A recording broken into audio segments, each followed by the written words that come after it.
Okay, welcome back to another edition of The Preview. I'm Adam Kulikowski. I'll be your host, the one feeding all the questions to our expert on the other side of the glass, Andy Shea. We're heading into the fourth week of the postseason, and here's what's on tap in this episode. We're looking at the final two District 3 title games, the 4A matchup featuring number 2 Lampeter Strasburg and number 1 Bishop McDevitt, and the 5A title bout from the Gents at Exeter Township and Governor Mifflin. We'll also take a look at the PIAA Class 6A quarterfinal between a pair of Mid-Penn Commonwealth teams, State College and Harrisburg. Andy, how are you today? I'm doing okay, Adam. It's happy Thanksgiving to everyone out there. I hope you enjoy the holiday and time with your family. And so I'll ask you the hot seat question. What's the favorite item on your Thanksgiving plate? I absolutely love my mom's stuffing. It is the favorite piece of meal. It complements the turkey and the dressing and the mashed potatoes and all that. It's fantastic. So you called it stuffing and dressing. That's what I was going to follow up was like, so is it stuffing or dressing? But you called it both. So anyway, let's get rolling. Let's do this, Andy. Let's break down the District 3 Class 4A championship game first. It's Lampeter Strasburg, number 2 seed, versus number 1 Bishop McDevitt. Andy, give us your breakdown on this game. So Bishop McDevitt scored 580 points in 11 games. Lampeter Strasburg has scored 519 points in 12 games. So there's going to be some firepower at the Rock on Friday night, right? So which defense is going to be a difference maker? I mean, that's a fair question, right? So if you look at it, you say, okay, well, the Pioneers have limited 7 of their 12 opponents to 1 score or less. McDevitt has done the same thing to 9 of its 11 opponents. So I guess my breakdown is what's going to give on Friday night. Both teams appear to have firepower to burn. They have depth at the skill position, and neither defense is very gracious when it comes to allowing yards and points. So what one little nuance that I found is that a lot for LS rides on quarterback Berkeley Wagner. He's their leading rusher. He's got nearly 800 yards, and he's thrown for more than 1,400 yards. I kind of would rather have to focus on one guy. Now, they have like 2 or 3 other guys that can run the ball in their run game, and that's okay. But McDevitt's got 3 receivers and 2 running backs and a pretty good quarterback, and that's a lot more to focus on. So that's just the one thing I'm looking at in the breakdown of this game. Okay, Andy, give us one player on each side who you have to game plan for. And if you're the opposing coach, then what's your plan to sort of limit that damage of that player? So I'm not a coach, but I watch the game a lot differently than coaches. But here's what I'll say. For McDevitt, it is Berkeley Wagner, right? I think you want to take away the run part of his dual threat as much as possible to make him a one-dimensional guy. Make him, I think you kind of want to make him throw to beat you, even though he's thrown for 1,400 yards. He hasn't thrown a ton. Like, I think it's in like 12 games he's got like 150 some pass attempts or something. It's not like he's a gunslinger. So he's got 8 interceptions this year. So, you have to keep him out of his dual threat comfort zone. If he can get you coming and going, whether you don't know whether he's going to run it or throw it, then he's got you. So I even think you might have to employ a spy on him. I really do. So for Lampeter Strasburg, it's the 3 wideouts for the Crusaders. You can't let them streak down the field and beat you with long bombs. You have to take your lumps and play a little what I call umbrella coverage. You might have to go a little cover 2 with a 2 high safety and keep everything underneath, and you have to tackle well. And you just have to hope McDevitt doesn't stay patient and take what you're giving him. That's really the best strategy I think you can have so that they just don't, run 57-yard streaks on you after 57-yard streak on you. So yeah, that's it for either team. That's what I got. Okay, Andy, give us your prediction on this game. I'm going to take McDevitt. The defense is in the bullseye in this game for me. So which one of these units is legit against a truly high-powered offense? We're going to find out. And I'm not saying I don't think LS can play some defense, but I think McDevitt's better at defense, and I'm going to take McDevitt. Okay. Andy, let's take a look at the 5A championship game in District 3 next. It's number 7 and a very good number 7, Exeter Township, and they face Governor Mifflin.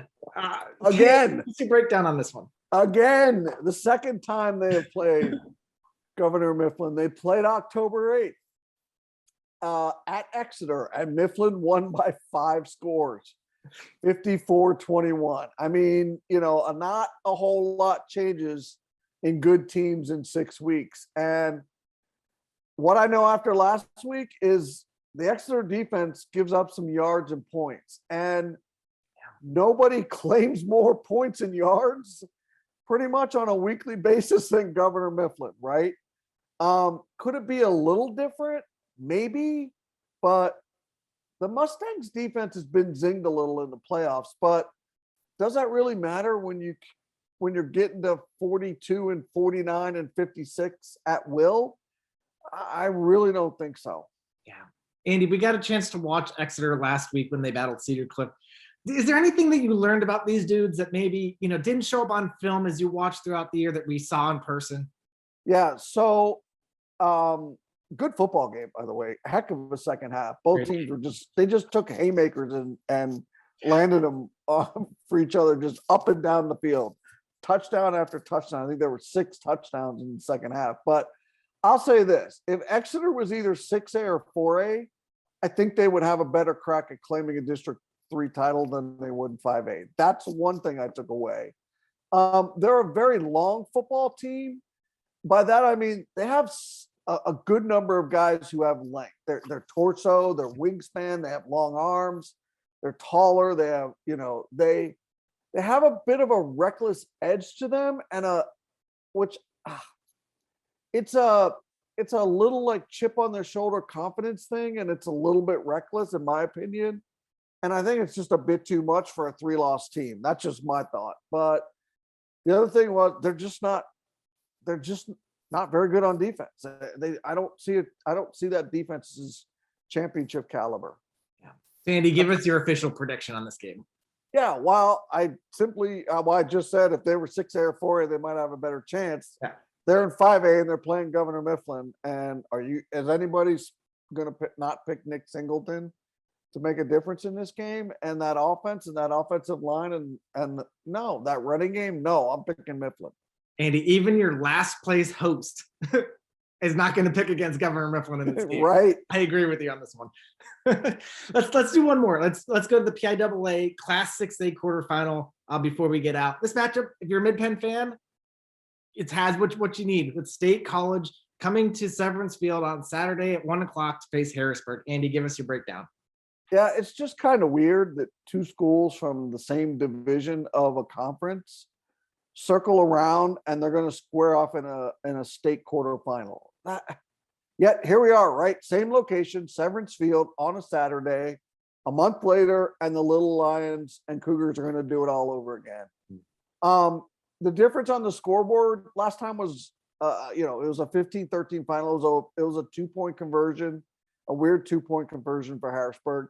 The Cougars did not convert well in the red zone. And then State College got a late touchdown, went for 2 to try and tie it and didn't make it. That's it. It was a defensive slugfest. I think Harrisburg had 2 interceptions of State College, and State College had a fumble recovery, and I don't think any points were scored off it. Neither combined, the 2 offenses didn't even reach 500 total yards. So it was the last time that State College lost, and they've gained a couple pieces of the puzzle back along the way since then. So there's not a lot going to change in a month. So I think this one comes down to a little bit tighter and leaner on the execution front. Okay. And, State College getting a little healthier in these last few weeks, getting into the playoffs, certainly coming in with some confidence. And after that narrow loss in October, maybe what's the key for them to get over the edge in this game? It's the same. It's just in high school football, in high stakes games, regular season games are regular season. These are high stakes games. They can't turn the ball over, right? And they can't fall behind by 2 or 3 scores. They can't against this defense. I'd like to see them, for them to have a chance. Maybe they get a lead late in the third quarter and see what happens. But Harrisburg doesn't flinch. I mean, they were down a good part of that game against Wilson last week. And, when it was time to put the mayonnaise and the salt and pepper on the turkey sandwich, well, there was the Cougars. 68-yard touchdown drive. No problem. Take a lead. Early fourth quarter, like 10 minutes to go. Hello, defense, lock it down. They just don't flinch. Andy, so give us your prediction on this game. Yeah, I'm taking the Cougars. I am. I think that it's a good game because I think the two teams respect each other in a weird, good football kind of way. And I think both drag the best out of each other. Do you know what I mean? And I think you're going to see that again. I'd be surprised if one team wins by 14 or more. Mm-hmm. Two well-coached teams. Looking forward to that one on Saturday. Andy, that's it for this edition of the preview. Let's get out and see some of these games or others that are on the slate. Support your local teams and check us out at fourthdownmagazine.com for all of our weekly content. Andy, happy Thanksgiving. See ya. Same to you, sir. See ya.